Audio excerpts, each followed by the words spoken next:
हाय दोस्तों, स्वागत है आपका मेरे यूट्यूब चैनल क्यूरियस माइंड में। मैं मनीषा तिवारी मिश्रा। आज हम स्टार्ट करेंगे जेंडर डाइवर्सिटी। कल हम देखे थे कल्चरल डाइवर्सिटी, आज हम देखेंगे जेंडर डाइवर्सिटी। तो चलिए देखते हैं लैंगिक असमानता। तो इसका एजुकेशन में क्या फ़र्क होता है उसके बारे में हम देखते हैं। Gender diversity is the variety in the representation of different sexes of people in different social settings. Some works or activities are predominantly performed by one category, which results in the overrepresentation of that category and un, um, underrepresented in outside works, but we find their overrepresentation in household works. There are exceptions also. In Karnataka, we find women being engaged in large numbers in public transport systems like bus and trucks. This is not found elsewhere in India. Similarly, in engineering section, there is less involvement of women till now. Works of mines and defense, which require hazards and adversity, are abandoned by the women. तो देखिए यहाँ पे दिया गया है कि जो लैंगिक विभिन्नता होती है वो मेल और फीमेल में ही होती है, जहाँ पे एक पर्टिकुलर लिंग को बहुत ही ज़्यादा रिप्रेजेंट किया जाता है हार्ड वर्क में, वहीं दूसरी लिंग को वहीं मतलब वीक दिखाया जाता है, उतना रिप्रेजेंटेटिव नहीं उन्हें माना जाता है। बट कहीं जगह पर कहीं कहीं ये चीज़ें अपवाद साबित होती हैं, मतलब कि वही पर्सन मतलब एक बहुत अलग टाइप का काम कर लेता है जिसकी कोई उम्मीद तक नहीं करता है। तो ये एक जेंडर बायसनेस भी कह सकते हैं, डिफरेंट भी कहते हैं। जैसे कि कर्नाटका के एक स्टेट में वुमेंस को देखा गया है कि ट्रक चलाती हैं, व्हीकल्स में उन्हें देखा गया है मोस्टली। बट ये सिचुएशन इंडिया के और किसी स्टेट में नहीं देखा गया है। उसी प्रकार से इंजीनियरिंग सेक्टर में अगर हम जाएंगे तो लड़कों ज़्यादा ही हैं, लड़कियों की मतलब वुमेंस से अगर कंपेयर करें तो मेल्स ज़्यादा है वहाँ पे, क्योंकि हार्ड वर्कर नहीं माना जाता है वुमेंस को। और वैसे भी माइंस देखो, डिफेंस देखो, और ऐसे भी कई फील्ड हैं जहाँ पे ज़्यादा मेहनत और हार्ड वर्क की ज़रूरत होती है। वहाँ पे वुमेंस को मतलब कैलकुलेट ही नहीं किया जाता है, सिर्फ मेल्स के बारे में सोचा जाता है। तो इस तरीके के डिफरेंसेस वुमेन और मैन में देखे गए हैं जेंडर डाइवर्सिटी में। Gender diversity and disability.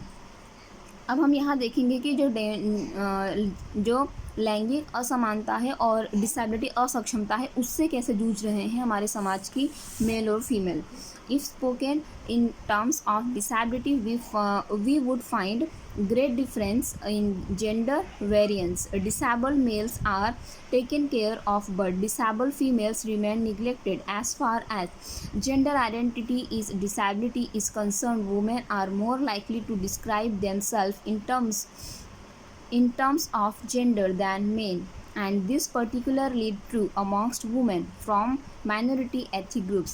देखिए कि अगर लड़का लड़की में से बॉयज़ और गर्ल्स में से जो भी दोनों में से अगर बॉयज़ अगर डिसेबल है तो उसका ज़्यादा ध्यान रखा जाएगा, अगर गर्ल्स भी डिसेबल है तो उसके मुकाबले, ठीक है, क्योंकि गर्ल्स को उतना वैल्यू नहीं दिया जाएगा, उसे अवॉइड ही किया जाएगा। ये देखा ही जाता है सोसाइटी में, फैमिली में देखा जाता है। तो और वुमेंस को बहुत ज़्यादा स्ट्रगल करना पड़ता है अपनी आइडेंटिटी के लिए, अपने आप के लिए, मेल से ज़्यादा, ठीक है। तो इस तरह की सिचुएशन होती है डिसेबिलिटी में। और अगर वुमेन है और डिसेबल है और माइनॉरिटी से अगर वो बिलोंग कर रही है ग्रुप से, तो उसे और ज़्यादा प्रॉब्लम्स होती है उसकी फैमिली और सोसाइटी दोनों से। Sexuality formed a key component of personal identity for lesbian and gay people, with only a few exceptions. Varied childhood experience caused great differences in gender disability. Studies found that overprotectiveness caused greater harm to the gender roles of children, particularly amongst females. देखिए कि समाज में कुछ ऐसे भी लोग हैं जिनकी आइडेंटिटी पर्सनल होती है, जैसे कि लेस्बियन है, गे हैं, इस तरह के जो अपवाद हैं, ना बॉयज़ में आते हैं ना गर्ल्स में आते हैं। तो ये बहुत ही अपवाद चीज़ें होती हैं हमारे समाज में। और बच्चों के अंदर ये एक अनुभव देखा गया है एक रिसर्च के द्वारा कि उन्हें मतलब ओवर प्रोटेक्टेड किया जाता है जब वो जेंडर डिफरेंस के अंदर आ जाते हैं। अगर वो गर्ल्स है तो ज़्यादा ओवर प्रोटेक्शन उसके ऊपर होना शुरू हो जाएगा बजाय के बॉयज़ के। ठीक है, तो इस तरीके की चीज़ें लड़कियां फेस करती हैं अपनी फैमिली में। How and why it's important to minimize gender and other biases, मतलब हम किस तरह से ये ज़रूरी है कि लैंगिक असमानता को कम किया जाए। Gender bias is a prejudice of one gender over another. It can be conscious and unconscious and can manifest in various ways ranging from subtle glance to obvious reactions. When children are about 2 years old, they learn about the physical differences between boys and girls, and by the age of 4, they have a stable sense of their identity. तो इस तरीके से देखिए class में क्या होता है, gender biasness एक प्रेजेडाइज है, रूढ़िवादी चीज़ हो गई है और हम लोग इसे जानते और ना समझी की वजह से भी हम कभी कभी अपने क्लास में ये चीज़ें यूज़ कर लेते हैं, गर्ल्स और बॉयज़ का डिफरेंसेस। और जब बच्चा छोटा होता है, करीब 2 साल का होता है, तभी उसके फिज़िकल इतने डेवलप मतलब चेंजेस आते हैं कि वह समझ जाता है कि वो कौन सी कैटेगरी में आ रहा है, वो बॉयज़ में है या गर्ल्स में है। ठीक है, और 4 साल की एज तक उसे पूरी तरीके से समझ में आ जाती है कि उसकी जेंडर क्या है और उस हिसाब से उसके एक्शंस भी हो ही जाते हैं। मतलब उसे ऐसे घर का माहौल मिलता है और सोसाइटी के माहौल के हिसाब से वो ढलना शुरू कर देता है। Importance of gender equality in education, शिक्षा में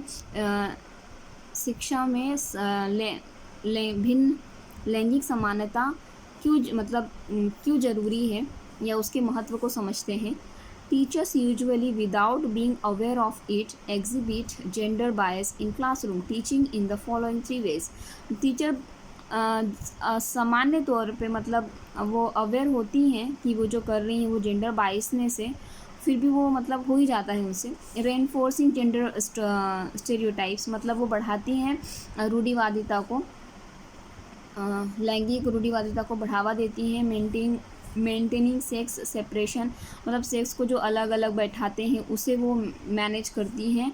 then treating male and female differently, और जो लड़की और लड़के उन्हें एक अलग वे से ट्रीट करते हैं, जैसे कि बॉयज़ ही जाएं खेलें ये गेम या गर्ल्स को ये ही करना चाहिए। इस तरह की चीज़ें वे कभी भाषण में बोलना शुरू कर देंगे या क्लास में भी वो स्पीच में भी बोलना शुरू कर देते हैं। तो इस तरीके की चीज़ें बच्चों में इफ़ेक्ट करती हैं।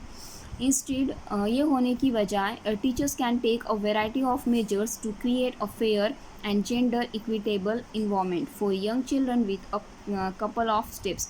टीचर्स को कुछ तो स्टेप ऐसे लेने चाहिए जिससे कि जो जेंडर डिफरेंसेस है वो ख़त्म हो और एक अच्छा इन्वायरमेंट हो उनकी क्लास में जिसमें इक्वालिटी आए। A child's confidence and growth are really important in his her nurturing years. Allowing the children to pick and choose what they like broadens and learning space for children. Also, we should try to avoid putting girls and boys into boxes with respect to what they can play with. तो बच्चों के अंदर हमें आत्मविश्वास बढ़ाना चाहिए ताकि बच्चे के अंदर एक अच्छा इन्वायरमेंट क्रिएट हो उनके ग्रोथ के लिए। ये बहुत ज़्यादा ज़रूरी है कि इन्वायरमेंट इक्वालिटी का ही हो और बच्चों की एज के अकॉर्डिंग ही उन्हें हमें ट्रीट करना चाहिए कि वह इक्वल है, किसी में कोई भेदभाव नहीं होता है, कोई काम कर सकता है। जैसे कि छोटे बच्चों में गर्ल्स और बॉयज़ को ये गेम खेलने चाहिए, ऐसा ना करके बच्चों को बॉक्स के अंदर सारे गेम्स दें और जिन गर्ल्स को जो भी पसंद है उसे करने दें और बॉयज़ को जो पसंद है उन्हें करने दें। किसी के ऊपर कोई रोक टोक ना करें, उनकी पसंद को वैल्यू दी जाए। इस तरह का इन्वायरमेंट टीचर अपने क्लास में रख सकते हैं।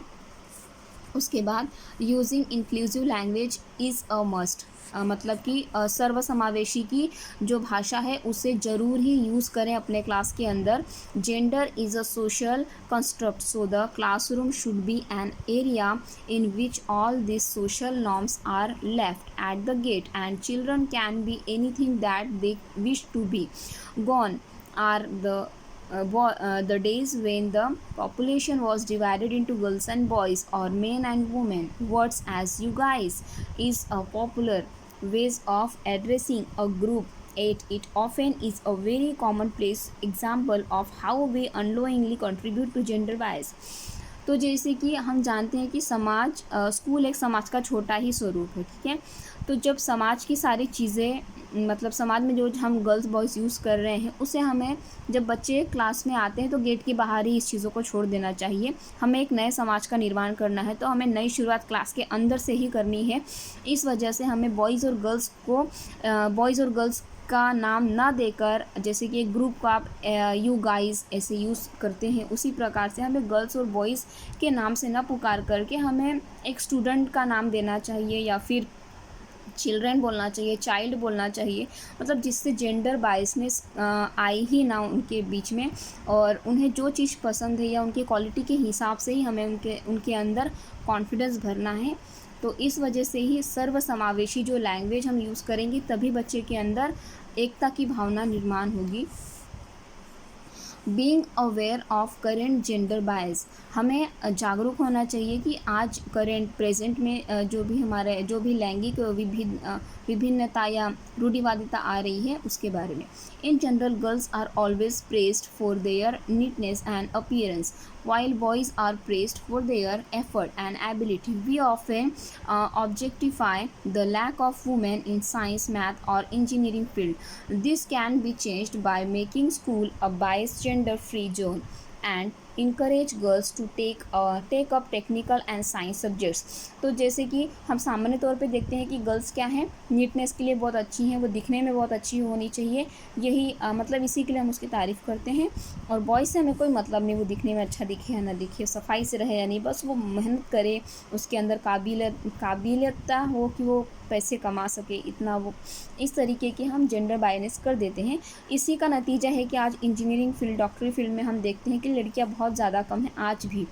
तो हम लड़कियों को भी प्रोत्साहित करें कि वे साइंस और मैथ्स जैसे सब्जेक्ट लेकर आगे बढ़े, टेक्निकल चीज़ों में जाए, साइंस की तरफ बढ़े या उनकी पसंद की चीज़ों की तरफ बढ़े और रुकावटें उसमें ना हो। इस तरीके से हमें इनकरेज करना चाहिए।